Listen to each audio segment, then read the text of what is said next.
Lakers. Hey! Talking some NBA, your Lakers suck. You know what they need to do? What's that? I wouldn't say this. But they need to keep LeBron just for one more. Well, my question to you is, does LeBron want to stay at the Lakers? He wants to win the championship. He ain't going to win a championship there. Westbrook's a flipping mess. So, I mean, is this LeBron saying, you know what? He can't move. He can't. Well, I know he can't from the Lakers standpoint. I know, but he just... but, I mean, unless they're going to bring the pieces in around him. And well, that's what I'm saying. They're trying to do with Westbrook. Now, the Westbrook thing is really interesting to me because I'm starting to think that maybe, you know, you look at it's the Eddie Van Halen effect. You look at the common denominator, why aren't people happy in this band?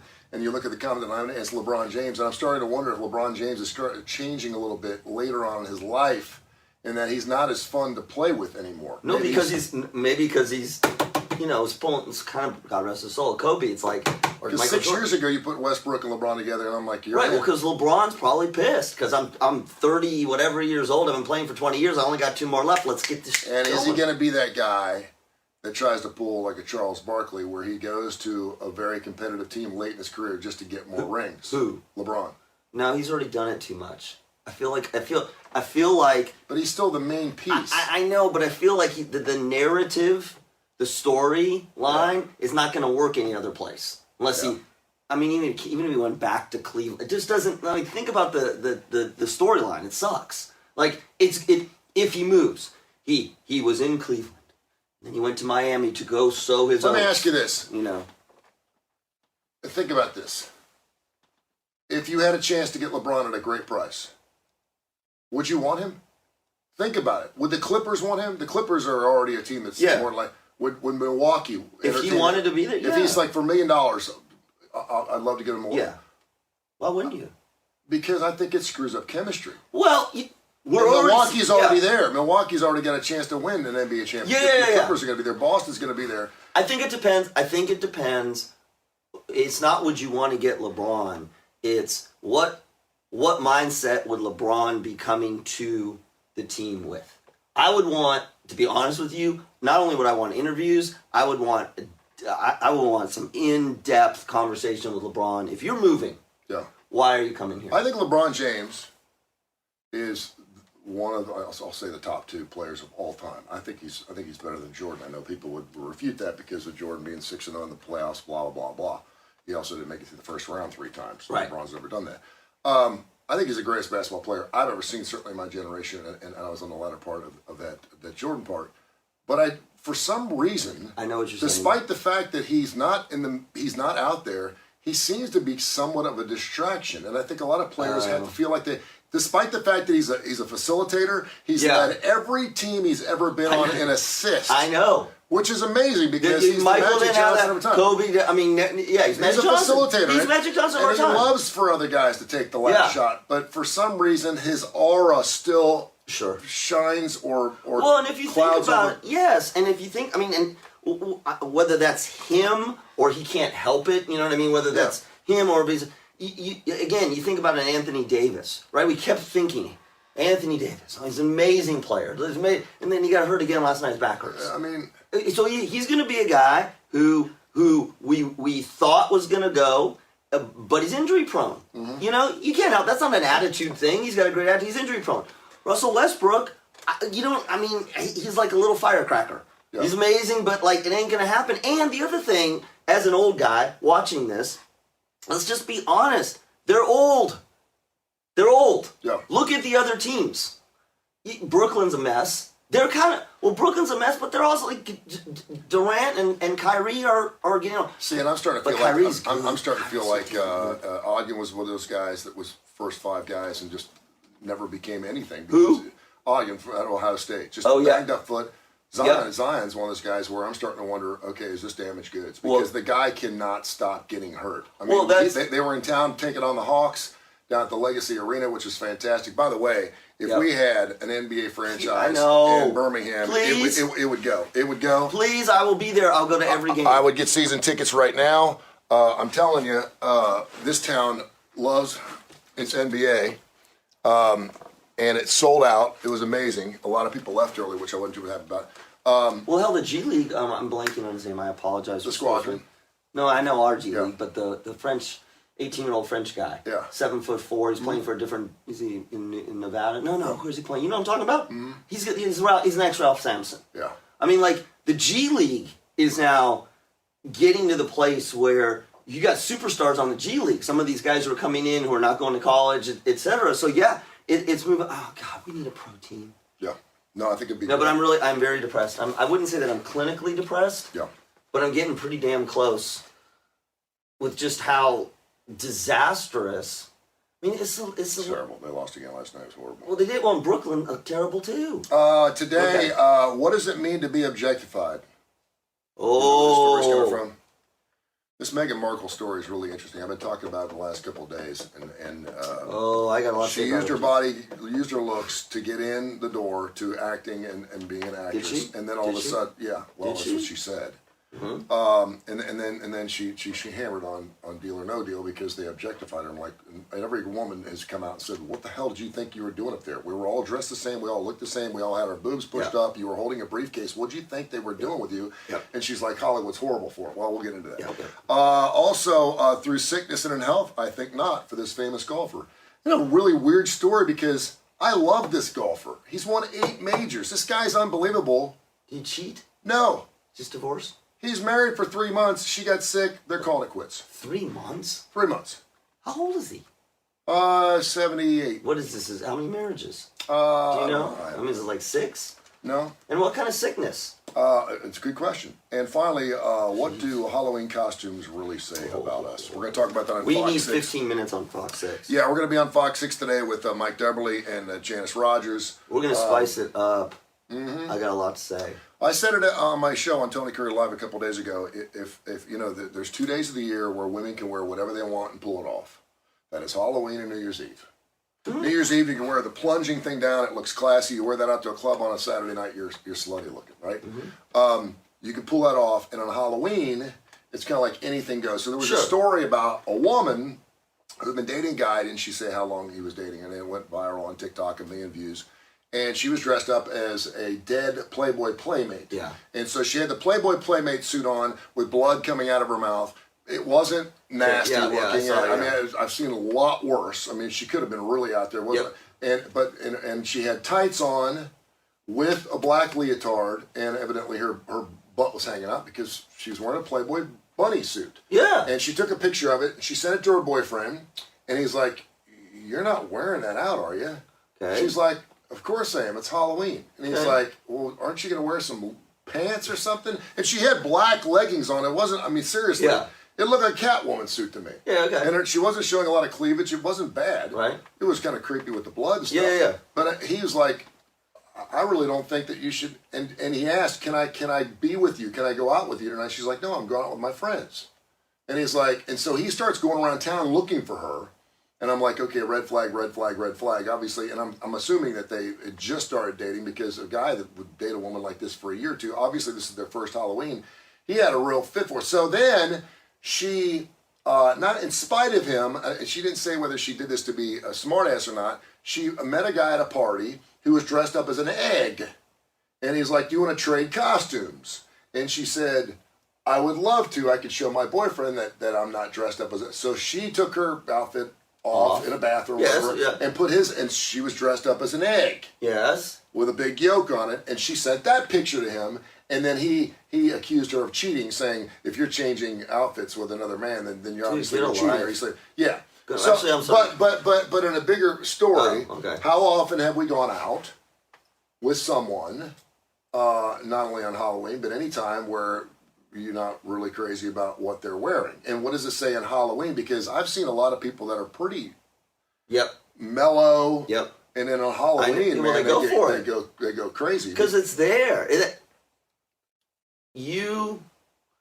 If in you is not to kind of go crazy, you're not going to go crazy on Halloween. Yep. It's almost like a hypnosis thing. Yeah. But if there is, but if it's in there somewhere, it could be tucked back over here. Yeah.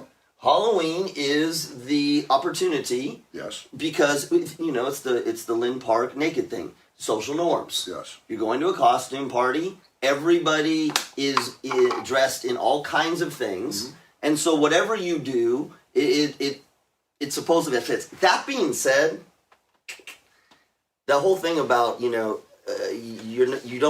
don't judge people on Halloween, or it's okay, it's socially fun. Not really. You're saying you should judge. No, people. I'm not saying you should, but like you said, women can wear whatever they want and it's okay. Not really. Yeah, there's a difference. I'm not saying it's not okay, but there's a difference too between the Eyes Wide Shut, where you have the mask and you can't tell who it is until the end of the night. Right. You don't usually have a whole lot of that now because people aren't wearing the big rubber masks anymore. So you No. have time to tell. But if you can, and I say this is why I don't like mascots. People in mascot suits, and I know because I was one, are usually losers. They're usually insecure. Sure. They don't feel comfortable with who they are. Sure. They want to dress up as something else. Sure. And they can do or say or act any way they want because no one knows who's inside. I don't know that they're not. Listen, that's who I was. but not a loser. I wouldn't say a loser. I'm broad brushing. No, but not a loser. But maybe super shy, right? I was super introvert, shy. that kind of thing. Insecure. Yes. So that makes total sense. It in the felt costume. so good because I would actually hit on women at Scooby-Doo. Because you couldn't. Because I could, and they knew who I was in the Scooby-Doo suit, but I felt more comfortable going to them and hitting on them as Scooby-Doo. Because you were hitting as Scooby-Doo. Yeah. You were in character. But they knew it was me. But you were in character. And then when they would see me later, I would act like, oh, but you're in character. Yeah. I know, right? You're in character. The thing about Halloween, though, is it's really interesting because we say that, but you go to a Halloween party. Yeah. Man, woman, doesn't matter. Sexuality, doesn't matter. And you're sort of one of the most provocative people. Mm-hmm. I don't care if you're a guy, whatever. People will talk about you. Yeah. I mean, it's not like it's the social norm. Nobody may say anything that's an interesting costume you have. And then as soon as you go home, oh my God. But it is the one night. Yes, where you can push it. You can push it a lot harder than you would if it was just you being. So let's use our friends at Fox 6. I think it's a great example. Yeah. They are news broadcasters. Mm-hmm. Okay. Yes. They have to dress a certain way to show their professionalism on the news. Okay. And we've seen pictures on social media. This is not anything scoop. We've seen pictures of Janice and Mike and Morgan and all of them when they go out socially, and they're dressed a lot more casually. I've seen pictures of Mike in the gym. Yeah. Okay. But even that is within. I mean, I don't know if it's within their contract. You would know better than that. There's sort of there's some parameters around that. But you go to a Halloween party, and even they, again, I'm sure there's certain things in their contract they can't, but even they can push it more because it's a Halloween party. I think where it gets really interesting, and I've seen this with some of my clients, larger, more traditional conservative companies, not startups, universities, those kinds of things, and you are representing. You're not representing the university right, exactly. Yeah, I don't know how they would explicitly say what is. We should ask them. We should because again you're going to go super safe. You don't even want right. I would even think that like if Mike Dubberly was dressed up as a vampire, you could probably pull that off. But depending on how much blood and stuff he had on his face and how realistic he looked, he may catch, believe it or not, a little grief for wearing something like that. And you ain't going to see Janice Rogers dressing up as a French maid either. Birthdays today, Scotty Whalen, STP, would have been 55 today. He died 7 years ago. It's hard to believe. Also, Simon Le Bon. Were you a Duran Duran fan? You mean Duran Duran? Duran Duran? No. He turned 64 today, and of course, they are being inducted into the Rock and Roll Hall of Fame coming up here on November 5th, along with Pat Benatar, Eminem, Eurythmics, Lionel Richie, and Carly Simon. And Dolly Parton is going to be in there. It's an interesting bunch. Duran Duran came out, the bass player said, this is a joke, I cannot believe. And people still can't get past the fact that it's called the Rock and Roll Hall of Fame because he's like, Duran Duran it's like, it's not all rock and roll. It's called the rock. You can call it. There's already a music Hall of Fame. Right. It's the Rock and Roll Hall of Fame because they need to make it cool. But it doesn't mean that every band that gets in. Dolly Parton's not rock and roll, but she's getting in. So Duran, the bass player, said, "I can't believe we're in." No, he thought it was a joke that he didn't say that he didn't believe the band wasn't good enough to be recognized in some major hall. but he's like to be in the Rock and Roll Hall of Fame. See, those And I'm like, just shut up. they were huge. They were huge. They defined the time. All right, tell me if I'm missing something here.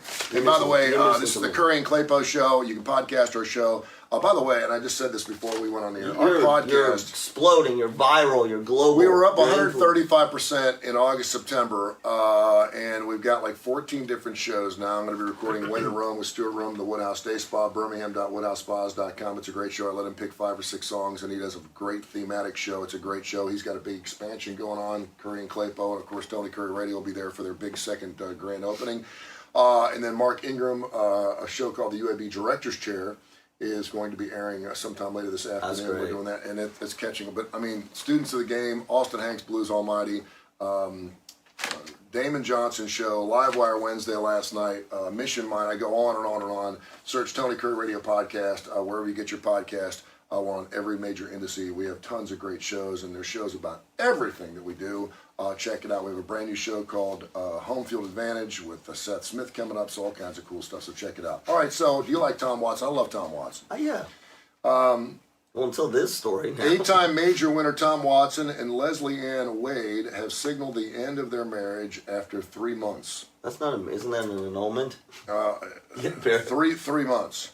The former CBS executive who now has her own golf PR firm, White Tea Partners, took to Twitter yesterday to announce their time together had come to an end. Watson and Wade married in July, but since decided to call it quits due to the latter's battle with an unexpected illness. She's sick. She wrote, "Over the past few months, I've been focusing singularly on a challenging road through an unexpected illness," Wade tweeted. Tom has been supportive, including making sure I have the best possible care. I am beyond grateful to him and blessed that I will make complete and full recovery. Sadly, the inability to launch and build our relationship properly in these early days forces us to terminate our marriage. Red flag. What am I missing here? Through illness and through health? Okay. And it sounds like it's amicable. It sounds like they're good to go. I know, but okay. What am I missing here? Well, first of all, did you say she's a PR? Yeah, she's a PR executive. Okay, well, somebody screwed that thing up. Like, and she's really pretty. I know, but like, that's even if that's the truth, that's not a social media post. That's terrible. It really is. There's no. I mean, let's just say. Let's say that that's the truth. That's exactly what happened. You wouldn't put that out on social media. Watson has not publicly commented. She said, he will always mean the world to me, and our connection is forever. Wade and Watson married on July 9th in New Jersey after becoming engaged during a visit to Wade's alma mater, Notre Dame, for a reunion in May. How old's Wade? 42? The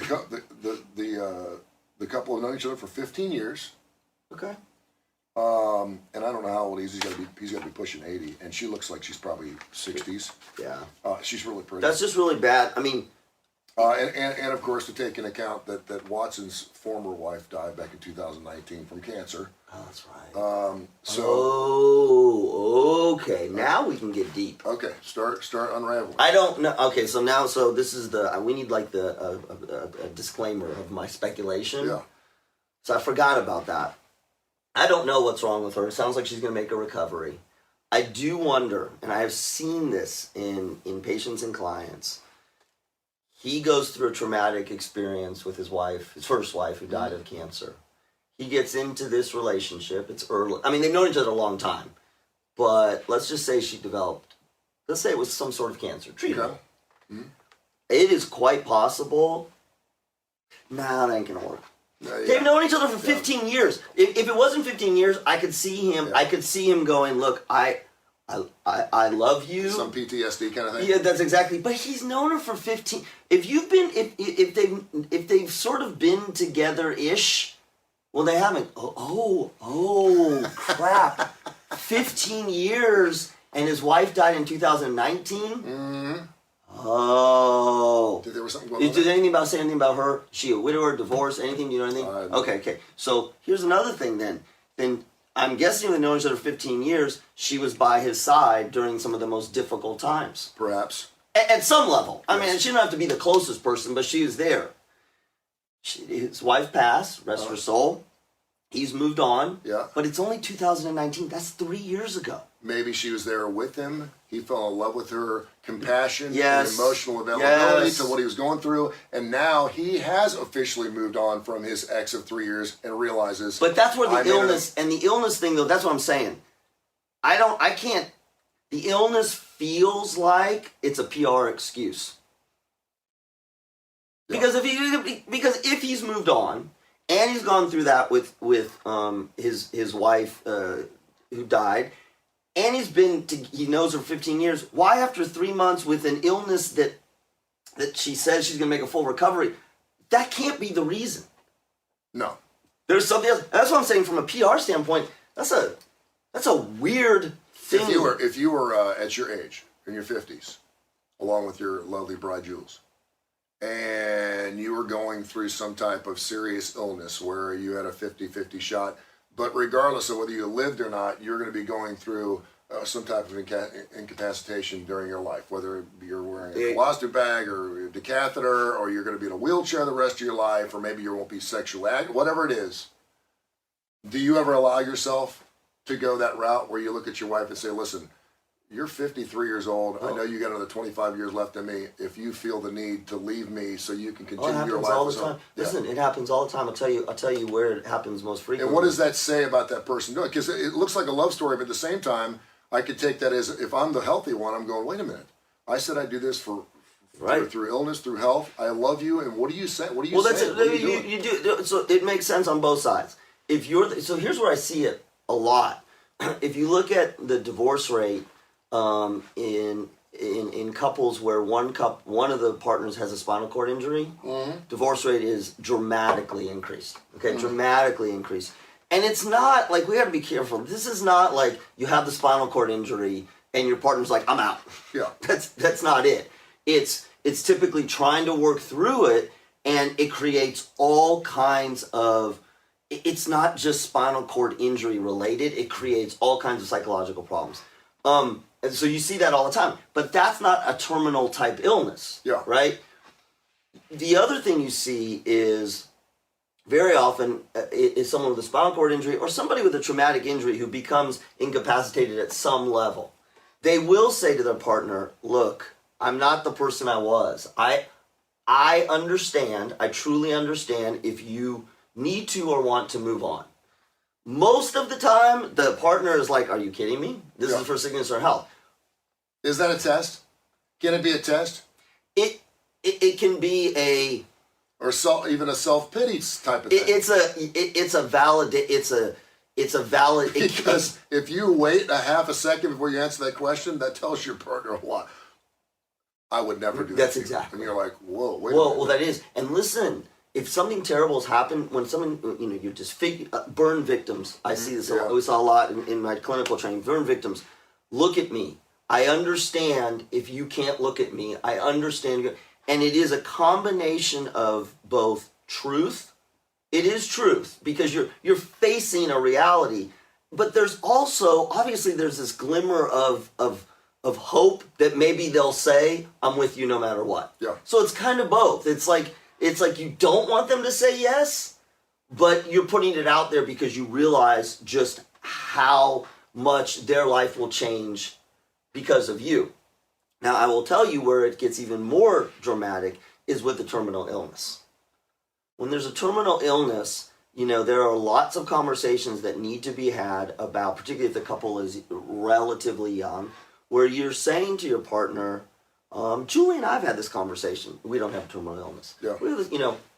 If I go, I want you to move on. Mm-hmm. I want you to live. I mean, we all have those conversations, but it doesn't get real till it gets real. I think where it gets super difficult, you and I both experience this, not with our partners, with our parents, with Alzheimer's. Yeah. Because the person is there, yeah. or even, I would say even worse, traumatic brain injury. Mm-hmm. Because with Alzheimer's, the nature of Alzheimer's related dementia is taking your brain away, and you're going to die relatively sooner, right? Yeah. Traumatic brain injury, you could live a long life but be in a place where you can't speak. You don't know who you are. Yeah. All those kinds of things. See, and Man, I know some people aren't going to like this, but again, I got married one time. I don't think it's going to happen again. I waited till I was 37 years old before I got married. You're going to get married again. I guarantee you. What's the over/under? We got to do an over. You get married again. Really? Oh, of course you get married. No. Yeah. I don't think so. Anyway, He says he's not going to get married again. when I committed, I committed for Yes. life. If I didn't think I could make it for life, I wouldn't have committed. Yeah. And it's in the vows through illness and through health. Yeah, oh, sure. And so to get out at that point, even if God forbid, my wife would be a burn victim. Most don't, but that's what I'm saying. Most of it is not. They are a totally different person. And to your point, in an Alzheimer's situation, normally that's not something that happens until the later 60s Right. and early 70s, and usually you're on the outside looking in anyway, so you're kind of like, I'll stick through it. My dad went through it. Yes. She tried to kill him. Yep. She was not the same person we knew as our mother. And we didn't want our dad to move on.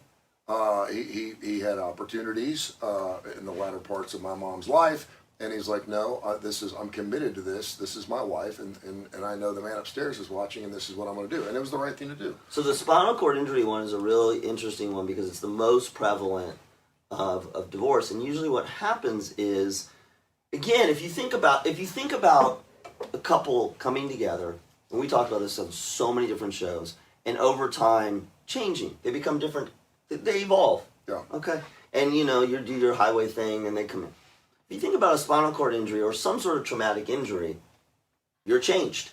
Let's say your cognitive status is your brain is fine, but you're changed, and not just you're changed physically, and not just you're physically different and your spouse is looking at you different, but you change. You have to think. You think about your life. I can't tell you how many patients I work with. I mean, the rates of depression and spinal cord injury are very high, but you become a fundamentally different person psychologically as the person who's experienced the injury. Yeah. Well, that person may not end up being compatible with the person they married. Yeah. You see what I mean? So it's not just like, okay, you need to have some bowel and bladder done. It's not just the caring for. The person who has the injury becomes fundamentally changed in who they are. And sometimes that change, and it doesn't have to be like a toxic change. It doesn't have to become, it takes them down a path where the partner is left with this really, really difficult decision because it's like, I don't want to be with you anymore. Not so much because of the injury, maybe it's an amputation, but because I'm not compatible with who you become. Yeah. I want to look more into this Tom Watson story because I love Tom Watson. He's also, the 3 months thing makes it. 3 months, and all of a sudden she finds out she's sick. And Like the thing is she's the one that's taking the high road. Well, that's here. what I don't like. There's Something's not right there, man. Something is right. Coosa Valley Auto Sale. Check out, of course, Al Cooper is watching us right now. Brian Kale, good morning to you. We've got just a ton of wonderful inventory there at the Coosa Valley Auto Sale. It's the only car dealership I have on the radio station. I need to make sure I went up there and made sure they're doing things right. It's a customer co-op. They're going to tell you exactly what they're going to pay for your car. They're going to tell you exactly what they pay for the car you're looking to buy. And every day he sends me videos. Just got a Hummer in yesterday. Nice.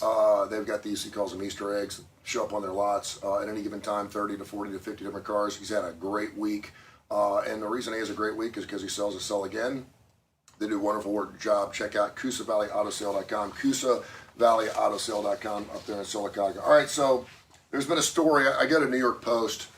It's kind of my go-to thing because it's got a lot of frilly stuff, but it's got big-time news stories, this, that, and the other, and it's pretty much a little bit of everything.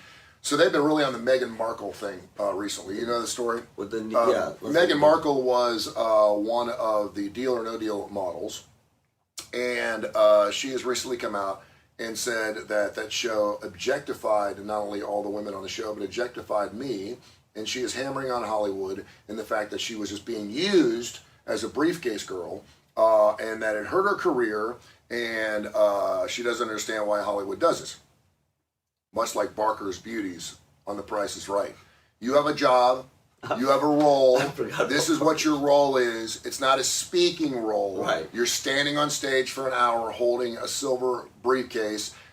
every woman is beautiful. A lot of women have gotten their start being a model on Deal or No Deal. And now, of course, people are just absolutely hammering her. Now, she was doing the show, I think, for like $600 or $700 an episode. She was new to the industry, and she is touting the fact that women are so objectified just by their bodies, and now they're saying their lips had to look perfect, their boobs had to be a certain direction, they had to all wear the same dress. That show totally objectified. Absolutely. And I'll say this: if you're a woman who's beautiful, and I consider Meghan Markle beautiful, you can't have it both ways. If you're taking a role where you know you're going to be objectified, and obviously if you're a model, and you can go, this can go for pageants, this can go for all kinds of different situations. I know there's talent. I know there's talent. No, but there is. I'm going to argue. Listen. And I know there's bad things. Let's put pageants aside for a second, because particularly Deal or No Deal, it's very well. And Meghan ended up getting some deals out of this deal. I mean, she did get some actressing jobs, and so she. My point is if you don't want to be objectified, you need to have more than just good looks. Yeah. Well, you're not gonna. I mean, hell, even Pamela Anderson, who was on a big screen at a ball game where she was discovered by LeBlats, and they used her, and next thing you know, she's on Baywatch, which, by the way, we have on the TV in the studio. Even she took her beauty to another level. Now, you could say she was a horrible actress. She only got her job because she was good looking. She used her looks, her sex appeal, and everything else to further her career, and has killed it with it. But at some point, if you get into Hollywood and you're in a role where the only reason you have that role is because you're beautiful and you have a killer body, and particularly in this case where she's standing there for an hour and has no spoken parts and she's holding a briefcase for 60 minutes, it is what it is. It opens doors for you, and you go. Only at that point do you find out what you're worth. I'll use Dolly Parton as an example. Dolly Parton's been objectified her entire life because of her boobs. But you know what? She's not objectified of her boobs anymore because she's a great singer, one of the greatest country singers of our time. Absolutely. If you say, what's Dolly Parton known for now? I would bet you 99% would say her music first and then her boobs. Of course. And she's always kind of, made light of that fact. That's we right. know what she looks like and how she is. But you have to have more. And so for every woman who is hired to be a sideline reporter or a Barker's Beauty or a model on a show where they're turning over a door, hell, we can even go Vanna White. Well, yeah. Vanna White was objectified. She knew exactly why she was chosen for the Wheel of Fortune job. Sure. She took it. And now at that point, you want to write books, you want to get acting jobs out of that stuff, go for it. That's wonderful. But you were being objectified for that role, and for her to not come back and sit there and say, well, I can't believe they objectified. Well, that's the part where I don't like. That I can't believe. I mean, given where Meghan Markle is now, I think she could absolutely talk about that role and talk about how the role itself was an objectification of women. That's fine. It is. That is. Yeah. I guess the piece that I don't is this is hard for me to go down this road because like the sideline reporter, as soon as you said sideline reporter, I want to table that because I don't, that's a negative one. The Deal or No Deal, again, think of it this way. Think if you're a male model. If you're a male model, you're doing Deal or No Deal, and we're flipping it. See, this is the problem though. This is the whole patriarchy thing. Because let's say you did Deal or No Deal and you flipped it. Meghan Markle was the host, and you had some hot guy. Yeah. It would still be objectification. Sure. The problem is they wouldn't do the show that way. No. They would never have a hot guy. No. The sideline reporter one, that's the one where... This is the one, too, real quick. This is the one where... I agree. I know where you're going to go because you're taking a job as a journalist or as a reporter, and that is my job. Just the fact that I'm beautiful may help me get that job, but that's not the reason they're hiring me. They're hiring me because I do a good job at asking coaches questions. I get that. I understand that. A lot of women didn't start off with that job, but they got the job because they can do both. They can look really, really attractive, and they're great field reporters. I get that. But you don't... Are there some women that aren't really good field reporters that get jobs because of the way they look? Right. Absolutely. Well, but this is... So. The problem is when a woman takes a job makes that deal with the devil because she's smoking hot and looks really good. She takes the job, and then all of a sudden she's like, you know what? I don't want to be objectified anymore. I'm 32, I'm 33, I'm 34, I'm a mother. I'm more than that, and I want to gain the respect of not only the viewers, but my bosses, the people that watch me, because I'm more than that. Paige Sporanic is a prime example of this. She's made a killing on the OnlyFans thing. She's a prior LPGA golf person. She's got her own podcast now. She gets after it, and she puts out this plunging stuff. Like, she knows who she is, and I think she's very comfortable with. She knows she's objectified. She's okay with it. Recently, she threw out a first pitch at a baseball game and just got body slammed because she didn't look the way people thought she was going to look. She's thicker, and she's like, yeah, when I'm taking pictures of myself in videos, I make sure I look the best I possibly. This is who I am, right? Well, the fact that she got slammed. I mean, she's not the one that's saying, you know, I'm object. She knows she's objectified, and she knows she's made millions of dollars being objectified. Well, but she's on OnlyFans because OnlyFans is objectification. But that's the argument. The argument is this doesn't happen to men. Men don't have this I mean, this is where the argument is, because the objectification part is, and it goes, the journalism one I think is the best. Because guys don't care about being objectified. No, they're not, but they're not. That's the whole point. Look at every, whether it's sports broadcasting, or we talk about this all the time, sports broadcasting, acting, news broadcasting. It doesn't, if you're a guy, you don't have to look good. You don't have to look good. Yeah. But for women, your duration in news broadcast is much shorter. Why? Because you're aging. Yeah. Guys can age and look horrible, and it's okay. Yeah. And so most women are like, that's not fair. And again, the way I always tell people, I tell men this all the time, flip it. I'll use me as an example. Look, Klapow, you're really good, but you're balding. Yeah. You're bald. We can't, I mean, your stuff was good, but look, there's, you're Josh, there's Billy over there, who's 20 years younger. Yeah, he's not that great of a psychologist, but man, he's got a head of hair. Kurre, you're looking great, but your nose is a little on the big side, and you're getting old. You know what I mean? Like, I don't know about you, I would be pissed. Yeah. I would be super pissed, and I think that's a good way of understanding objectification. If you're having a hard time wrapping your head around it, and particularly if you're a man, imagine if somebody said, you can't have this job, or you're not going to be able to, or flip side, you can have this job because you're smoking hot, but you can't really progress. We're not going to let you progress. We're not going to pay you as much. Oh, yeah. I mean, absolutely. Because you got the same guy that was 20 years ago. Yeah, I don't know. I get what she's saying. I feel like it was a bad Listen, there's choice. a lot of women that are objectified that don't want to be objectified, and I think that's horrible. We live in a world where we live in a world where if you're really beautiful and you take care of yourself, you're going to be objectified whether you want to or not. Now, if you know you look good and you want people to watch you for that, there's nothing worse. Well, it's Anchorman, right? It's the gal on Anchorman. I can't remember her name. Christine Applegate. Yep. She gets on there, she's smoking hot, she looks good, she wears tight clothing, but she wants to be recognized for her work. And they're like, okay. Right. All right. So, I mean, I get that. What's really interesting to me is when women are objectified early in their life, and they know they are, and they're using their look to get ahead, then all of a sudden they decide, I don't want to be objectified anymore. I want to be known for my work ethic, and of course my talent. And that's where guys or women are kind of like... There's a line.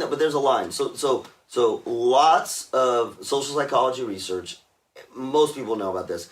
They'll do this all the time. They'll present pictures. They present pictures of candidates for a job. This is an experiment.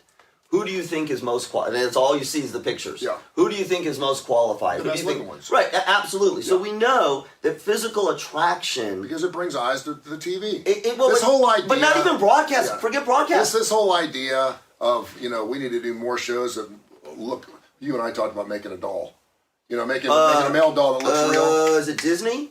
Disney is coming out with a plus-size character. I saw a clip of it this morning. And Which that's is great. It's a cartoon. It's a cartoon. And it's great. It's super, and it'll warm your heart and it'll make you cry. It's a great Disney story. But when you're talking about real human beings, we're always talking about what really is going to sell are people that look like us. No, it's not. Yeah. I got Baywatch on right now. Well, that's you. I'm not watching This Is Us. I'm not. And even in This Is Us, everyone's good looking in the show. Oh, Give me Mandy a Moore. break. Mandy Moore's gorgeous. They're all gorgeous, and they're all the guys are ripped. Yeah. Some of the most beautiful. The only time we no, and I'm blanking on her name. I'm sorry, I'm blanking on her name. This Is Us. I know you love that show. No, the obese, the woman who. Yeah. Well, I mean, whenever we do have a person that doesn't look right, and I'll use the Lost show. There was a lot of characters on the Lost show that were like everyday people. They have peripheral roles. It's fine. We feel for them. We feel sorry for Naked them. and Afraid. But they're not the ones that are taking their shirts off. Naked and Afraid is a great example. So for me, for Meghan Markle, it's like I agree with her 100%. I don't like the way she described it because she took an important topic that we absolutely need to address, and I just feel like the example that she gave, well, to some degree, the example that she gave shows her maturity and immaturity at the time. She grew up. Yeah. She, life is not fair, and I can think of one particular gal. And Jen Sturger. I don't know if you know who Jen Sturger is. Jen Sturger was a field line. Oh, yes.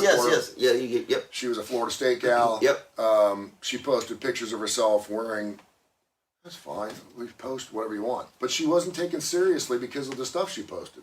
Right. She wore really, really tight pants, leather tops where her boobs were hanging out while she was interviewing coaches.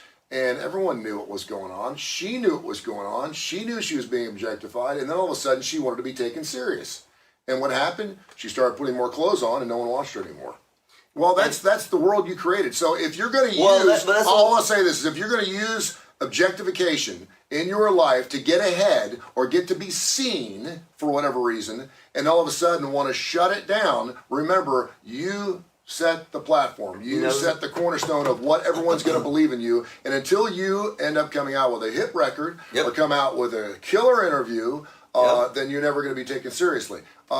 You can be beautiful, you can have a killer body, and you can be talented. You can have it all. You don't need to put yourself out. That's right. If you knew that you're going to be up on stage with 49 other women dressing in the same bra, in the same lipstick, in the same briefcase, in the same dress, and don't think you're going to be objectified, then you have a bad agent. Yes. She did it to get ahead, and it worked. I think the larger, it's not if you don't think you're going to be objectified. The larger discussion is, why do we objectify women much more so than men? That's the discussion that shouldn't happen. Again, think about any guy you see on TV, any aging guy, with the exceptions of, again, who are the pretty? Mike Double's a good-looking guy. Mike Double's a good-looking guy. Isn't Mike our age? Yeah. Mike good-looking guy. He's a very good. But I was going nothing against Mike Double's. Ferguson's a good-looking guy. Yeah. Toy's a good-looking guy. Okay, but Toy's young. Yeah. Toy's young. Toy's super young. I was going Brad Pitt. Mm-hmm. Brad Pitt's is our age. Still getting roles. Yeah. George Clooney. But George Clooney's different. Brad Pitt has the youthful, beautifulness. Mm-hmm. George Clooney is aging. Yeah. Harrison Ford. Yeah. They're sort of they're there in that group. You know what I was thinking about, which I wonder I'd love to talk. Chris Hemsworth. What about him? Well, he's Mr. Muscle Guy. Yeah. He's in every Dwayne, what's his face? The Rock. Yeah, Dwayne Johnson. He's a great actor. Yeah. But Black Adam. I want to go see it. Did you hear about that? Did you hear they had to take out the? Yeah. Don't you, man? I see. We could ask Mike Doubleday this. Can you imagine going, I don't need the muscles built into my outfit because... Just give me something skin tight, I'm good. I'm good. That's awesome. We have a lot of platforms out right now that objectify women to a T, and I'll even call it soft porn. Mm-hmm. You got school teachers, you have doctors, you have lawyers, you have women in very reputable positions who know they can make bank $150,000 a month by going on OnlyFans and posting very cool. But they still want to be known as a great doctor, and that's fine. That's great. You do what you want to do. But if you're going to put yourself on a platform or put yourself in a position to be objectified, that's what's going to happen because you want people to look at you, and they're not going to be thinking about, oh my gosh, she's a great chemist. they're going to be thinking, wow, look at the rack on that. And, Well, but and once you put that out there, the rest of it is kind of like, now what's really interesting is when you have a really, really, really successful, smart woman in a position that moves the needle, whether it be dentistry, doctors, lawyers, environmental issues, and then, oh, by the way, she's also very attractive. Yeah, it goes the other way. That is smoking hot. Joe Biden. We have several politicians that look like Dr. that. Joe Biden. Sarah Palin. Sarah Palin was like, now, Sarah Palin hasn't done a whole lot since she was vice president run-up, but she was one of those women where a lot of guys were like, when she did the whole Pitbull with lipstick, guys were like, yeah. But the guys were voting for her because of the way she looked, not because of her smarts in the political arena. That's just I hate to say it. Well, Look at who we vote. Look at who we're voting for now. We're taking the lesser of two evils. For what? The whole Oz Fetterman thing. My God, that's a shit show. People will vote for a dude who's had a stroke 3 months ago because they don't like Oz. You heard the commentary. Look at me. I'm doing this. Yeah, this is what I love about your show. Can I sit on the couch? Yeah, go for it. So, Fetterman has a stroke. Yeah. A flipping stroke. We don't know exactly how bad, but we know it's bad enough. And now Oz, Dr. Oz and he have their debate. He's in a bad position. Well, but they're both in a bad position. But Fetterman had to do the debate. Yeah. He could not because he didn't want to, but he had to. Okay, had to. And they're analyzing it, and he's having some word-finding difficulties. He had a flipping stroke, which in and of itself, yes, I would be concerned about voting for somebody who just had a stroke. What's his cognitive status? And his camp didn't do a great job. No. I understand why. No. They're like, he had a stroke. Hide him. Stick him in the basement until it. But he's having word-finding difficulties. He's having some aphasia. He's having some processing difficulties. And I heard they had another physician on one of the shows commentating, talking about how Dr. Oz not only was sort of taking advantage of that as any candidate would, because he speaks fast. They're like, watch this. Watch how fast he's speaking, because Oz knows, who has PTSD, right? And I start using all the trigger words, right? And I just let's all run on stage. Yes, I like that. But you're absolutely right. Like, what are we doing? That was really hard to watch, by the way. That was really hard. I had to watch it just to see, but I mean, again, it's like, this is where political parties get in the way. Because I mean, if you're really voting for a guy I wish we could do, in college football we did the blind resume. I love the blind resume where they show the records of each team, their record against top 25 teams, their win-loss, their points per game and stuff like that. And then it's never what turns out, okay, which one should get in? You go, the one on the left. And then you find out the one on the right's Ohio State, and you're like, well, wait a minute. If we could somehow do debates where we don't know what party you're with. You know who told me this? Awesome. I had a great conversation years ago with our friend who's in Nashville now, Matt Murphy, about that. About the whole idea that if there was a way to just have in writing what they stood for, what their views were, and nothing else. Yep. But no, we do it all the time. I mean, like, listen. This is how we do this. This starts as babies, the fat kid. Yep. The kid who's got the big nose. The kid who's got this, goes all. Joe Biden is a great example. It used to be the issue around stuttering. Yeah. Right now it's like, okay, he's old. Now he's old and he's falling asleep and we need to worry about him. Fetterman, he had a stroke. Yep. He had a stroke. There are concerns, but this is what we do. This is how we judge people. We don't judge people by just their character or just their content. We judge them by this combination of what they say, what they do, and how they look. Yeah. Absolutely. What's interesting to me is, again, you look in politics, super interesting in politics, who dominates in politics, with the exception of the upcoming group, it's old, fat, white guys. Yeah. Who are not good looking. What's interesting are how many people that Fetterman's actually winning over because of the fact that he has. Well, that's a whole nother play. I mean, I'm thinking that's crazy. I mean, I'm just compassionate as the next guy. No, but you see, but I mean, again, depending on what my political preference. Yeah, of course. But the fact that Oz looks so slick and he's a TV guy, and we've already been down that road before, and you got this guy who is somewhat of a schlump, who obviously is having a difficult time talking and has been through a lot. We love him. We love him. Well, we love him. It Regardless of was our George political Bush, party. the second George Bush. Yeah. Look at him. He's not that smart. We love him because we can have a beer with You think him. that'll happen with Joe in 2024? What? That we'll feel sorry for? I feel sorry Poor for him now. Joe. I hope you're not slamming him. Listen. I feel He called so... Kamala the president again a couple days ago. Did he? Yes. You know President what? Kamala Harris. Listen. Joe. I'm going to tell you this. This is not political. How old is he? I don't know. What? He's 80. Is he almost 80? Yeah, he's almost Okay. 80. It's not just an age thing. For the love, and again, I'm trying not to go political. Look at what that guy has been dealing with, and I'm saying every president deals with different stuff, and given his age, and look what he's dealt with his whole life. He's tired. He needs a nap. Yeah, he does. He just needs a nap. He does. You know they need to do is Jill needs to step He up. was on the Jay Leno show, Jay Leno's car show, a couple nights ago, and drove a Corvette over 100 miles an hour. See, but Joe's badass, and when he's at a nap, Joe is a badass when he's well rested. Yeah.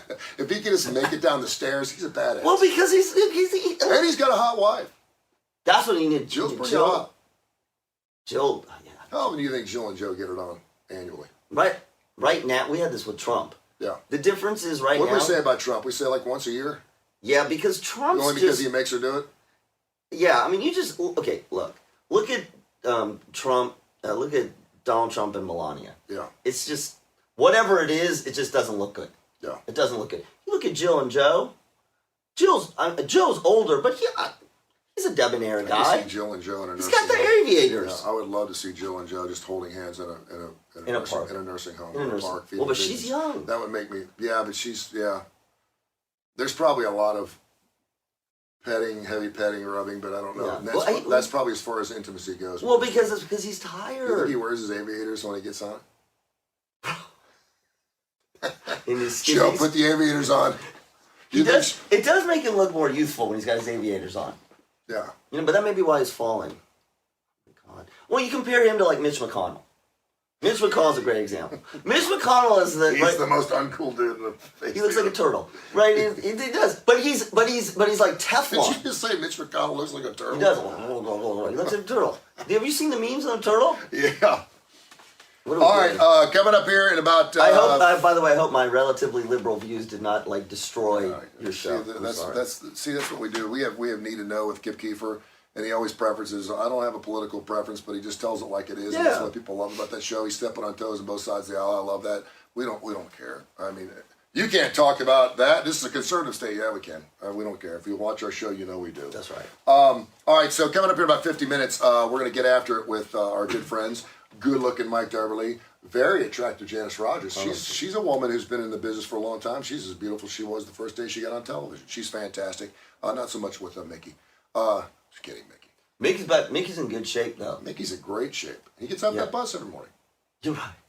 So is Dubs. You know what? Dubs is never shown on TV. We should ask him this for a cause. He should dress up like as an Arnold Schwarzenegger. He posted something. I've seen him post on social media when he's in the gym.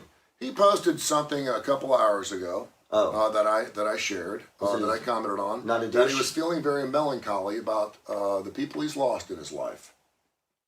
And it was a long post, and he ended up reciting the lyrics of a particular country song that was very, very good. Go to Mike Darberly's Facebook page and comment on it. That's terrible. No, it was really, really good. Do we want to pick it was for him. I want to ask him about it because for him, it was very human. I've seen my news anchor say something like that, and I thought this is really. And Listen, I said that was very heartfelt. It was beautiful. He does that, not too much. Yeah.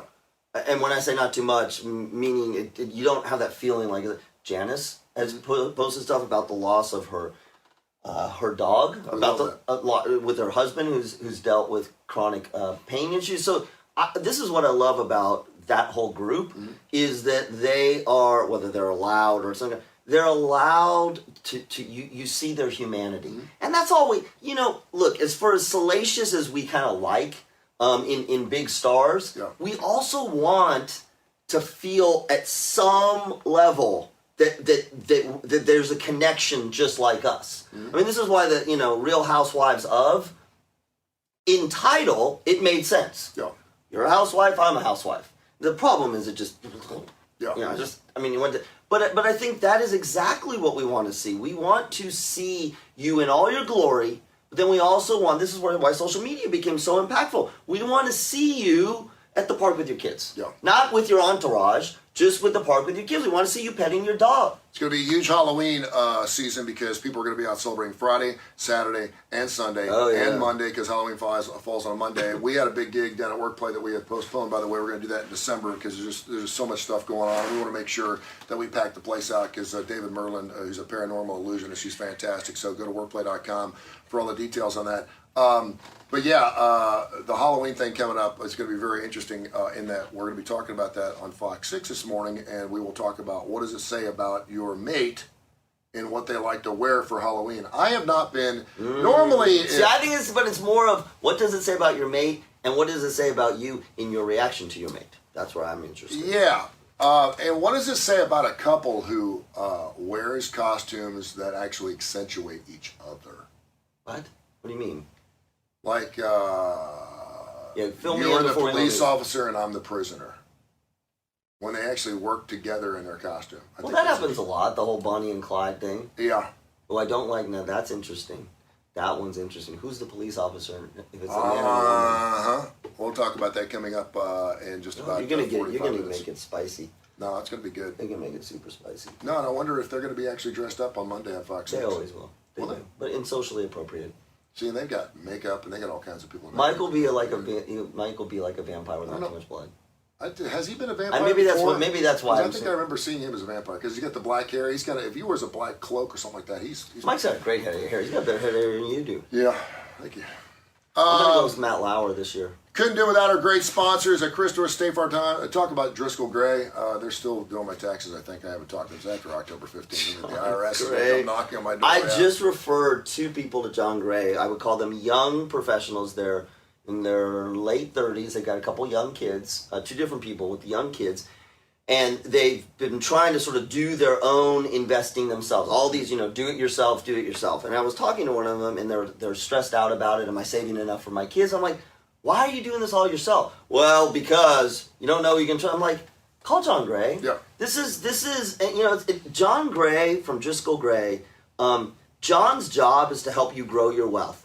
Yes, if you come in and you got $1 gazillion and John is managing your portfolio, John does well, right? But John also, and he has said this all the time, he wants to take people who are starting off in the beginning and help develop them for two reasons. One, he has a good heart, but let's just be honest. If he is successful helping you, then he is successful. The incentives are online. So go to his webpage today, driscollgray.com. He is, I met him as a financial advisor. He has become such a close friend. It's like Chris Dorr's State Farm. It's that kind of relationship where you meet them for business purposes and they become an important part of your life. Do you talk to them every day? No. But you know who to go to when you're in that situation. Download the TKR app, TKR or Tony Curry Radio on Android, wherever you go, Tony Curry Radio. You're doing me a huge favor by downloading the app. If you don't like it, get rid of it. I promise you're going to like it, though. We have 5-star reviews across the board. Great classic rock and roll. And our shows are fantastic. Our podcasts are blowing up right now. They're fantastic. We have shows for everybody, everything from Dark Side of the Pooch, pet shows. We still have the Adapter Parish shows up there. We have Mission Minded up with Michael Coleman on. We have Austin Hanks, a great blues show. We have Damon Johnson, who does his top 6 guitar solos, top 6 songs he learned how to play. He, of course, with Brother Kane and Leonard Skinner. We have Students of the Game, 3 guys who do their own little sports show. It's a fantastic, just 3 college kids, like they're sitting around their dorm room shooting the shit, talking about college sports. We have that show. We have Southern Precision Staffing that brings us Live Wire Wednesday. Great shows. Check us out and do that wherever you get your podcast. And thanks for watching. And check us out. What? Because we've got 2 minutes to go. Can I give just 2 shout outs? Yeah. 2 shout outs. Sure. Number one, to Ivan Maisel, the ESPN writer, and the Kalat Jewish family. Great job this past weekend. I was so lucky at Red Mountain Theater. I was able to sit down with Ivan Maisel in front of yourself and 100+ people to talk about his book and the loss of his son to suicide.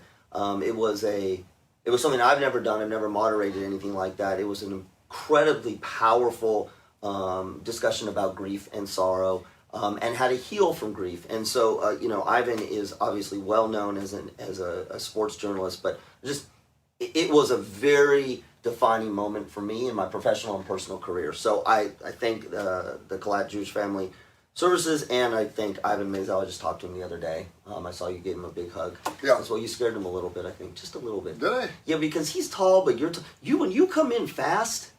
Yeah, I do. I come You in had to come quick. fast. So that's the first thing. The second thing is, as much as I want you to follow me on all my social media platforms at TKR, I do want you to go to Josh's Deer Chronicles. That's Josh's Deer Chronicles on Facebook.